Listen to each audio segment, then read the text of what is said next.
Hello everyone, this is Filippo. And this is Yo-Yo. And today we are in Rome.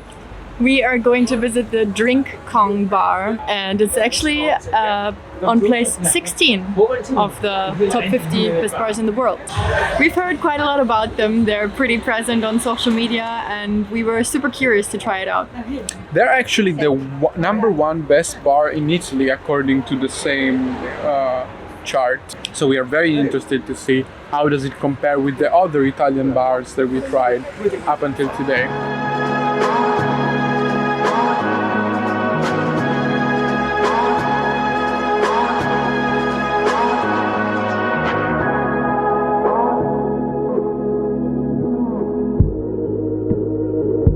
Let's talk about the menu, because the whole thing is an experience by itself.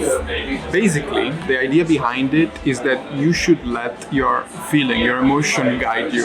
And so every drink is represented by a shape, which can be a simpler shape or a more complex shape based on the drink itself. The only other information on the menu are the base alcohol, so what is the base of the cocktail, and there is a chart with 4 parameters: acidity, sweetness, bitterness, and the Kong factor.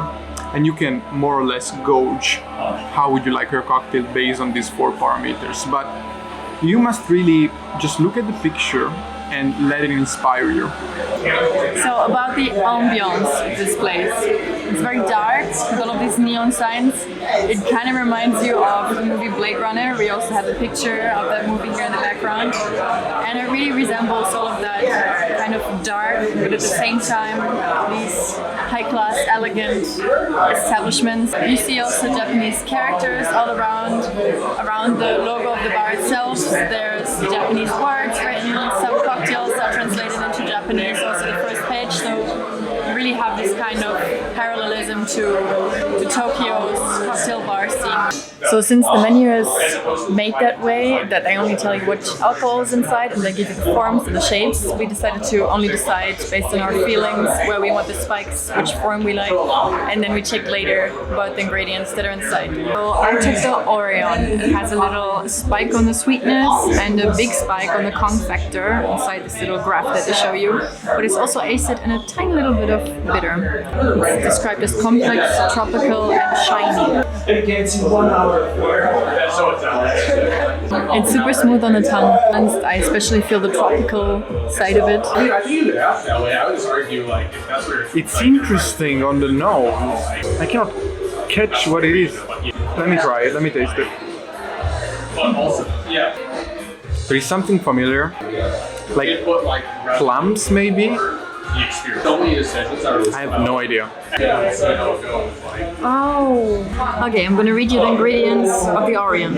There's the Botanist Gin, London Essence Peach and Jasmine Soda, Kiwi Banana Cordial, Noilly Pratt Vermouth, Cointreau, and Citric.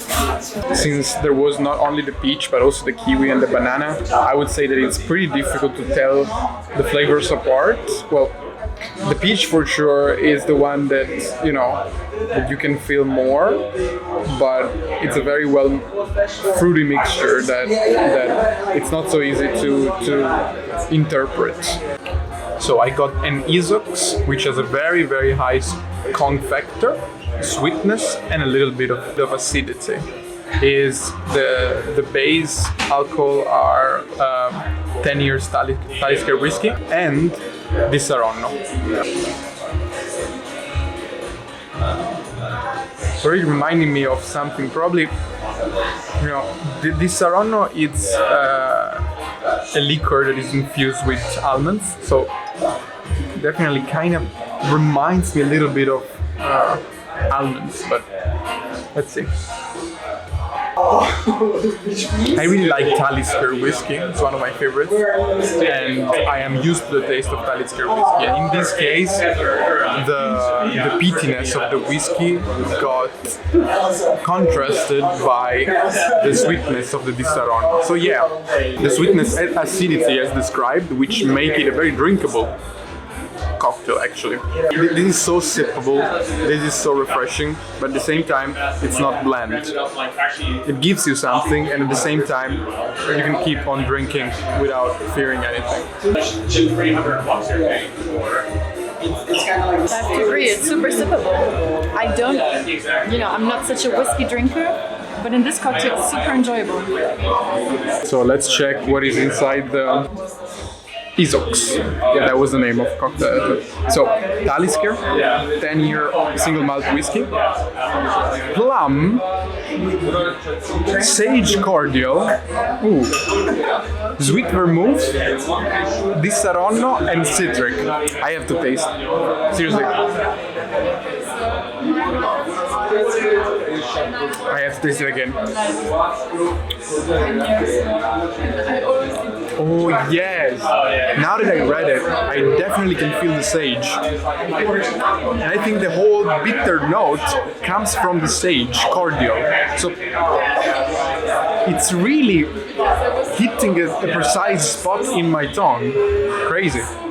But sage is something that I am not eating or drinking or, consuming on a regular basis that I would never have guessed that it was inside this cocktail. I swear, this is not the same two cocktails. This is our second round. These are different cocktails. I swear, they look the same. They look exactly the same, but we are not lying. These are two different cocktails. And this one is a Garibaldi, and this one is a Formula. It's not our fault that they look exactly the same like the previous two. Now my second round, I took that, and basically in contrast to my first one, it's a little bit more smokier because it has a volcanic tequila inside, and other than that, it has Amaro Santonini, strawberry, green apple, and basil cordial inside. The basil, I taste the strawberry. It is sweeter than my first one. That was what the graphic said too. And I do taste a little bit of the smokiness, but it's just a hint. It's a really sweet cocktail, but it's good. The basil inside makes it a little more complex and it's very sippable, just like the other one. Okay, also fruity, so very similar.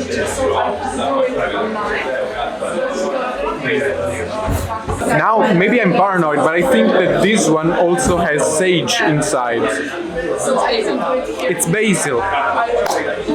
God.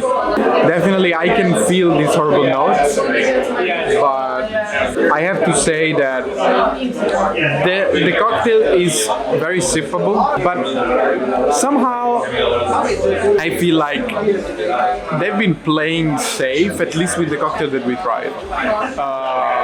Because I was not blown away by anything. It's just very good quality, very good high quality of cocktails. I see the experimentation, I see the ideas, I see the craziness also, but there is nothing still that really gave me that impression of wow. This one is the Garibaldi, which is one of the classic cocktails from DrinkCon.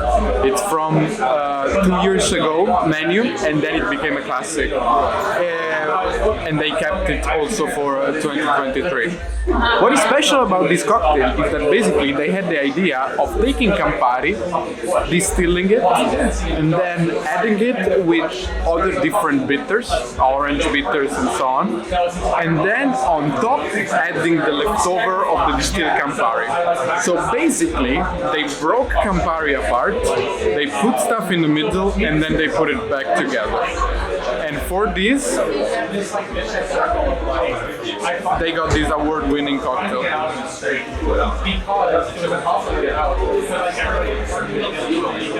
I don't know how to describe it, it's so strange. It tastes like, the Campari that you buy, and you buy at home, and you can pour it on ice in your house, and you drink it. That Campari, it's not moving, it's dead. It has been stocked in a bottle, that's been there. This Campari is the same thing, but alive. You drink it and it starts moving in your mouth. It starts dancing, it starts living. It's definitely not mind-blowing as I was expecting, but it's definitely an interesting idea.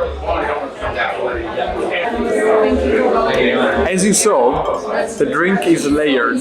So, you know, there is different layers of alcohol contained. And the more I am drinking it, the more the bitter note is getting intense. So I guess that it's not just an experience of one sip and you get this alive form of Campari, but it's also that through the drinking process, as you go down in the glass, the cocktail becomes bitter and bitter. Normally I don't like the drinks that you drink, but in these fancy cocktail bars they always make something different out of it. So once again, I could drink this. Okay, we just came out of the place, and what is our thoughts regarding Drink Kong? Overall, of course, a pleasant experience, what you would expect from the 16th best bar in the world. Definitely. I mean, it's an amazing bar in an amazing place, but when you start comparing it with other bars, then maybe we were a little bit, you know, questioning. A tiny bit let down. It's just a tiny little bit let down. Starting from the bill, because for the 4 cocktails that we took, plus the water that, by the way, was not included as we expected from any other place that we went, the water is always included. In this case, the bill came out to be €65 for 4 cocktails, which is a lot. It's a lot. We are talking about prices of the best bar in the world, Paradiso, that we went in Barcelona. But at the same time, here we didn't get the same experience. We didn't get the same presentation. We didn't get the same vibe. One more thing that we actually noticed was that the waiters didn't all seem completely informed about the cocktail and the art behind the cocktail. So sometimes when you go into cocktail bars, you really notice when the waiters are talking about the cocktails and they're giving you recommendations. They talk about how it was manufactured, with what the alcohol was infused and what kind of technique was used, and you're really impressed by their knowledge. And you kind of dive into this world of expertise, and here the waiters seem to have not such an in-depth knowledge about everything. Yeah, they were not really carrying us, explaining us the whole process. They were just saying the basics, the stuff that we could have also read from the menu, and that was also a little bit of a letdown from such a high place. Yeah. So thank you for accompanying us one more time on a cocktail journey that we've been taking on. See you next time. If you like this video and you want to support us, please like the video and subscribe. You cannot imagine how important it is for us. We're such a tiny YouTube channel, and we really are happy about every like and every subscribe that you give us. Thank you so much. Bye bye. Bye bye.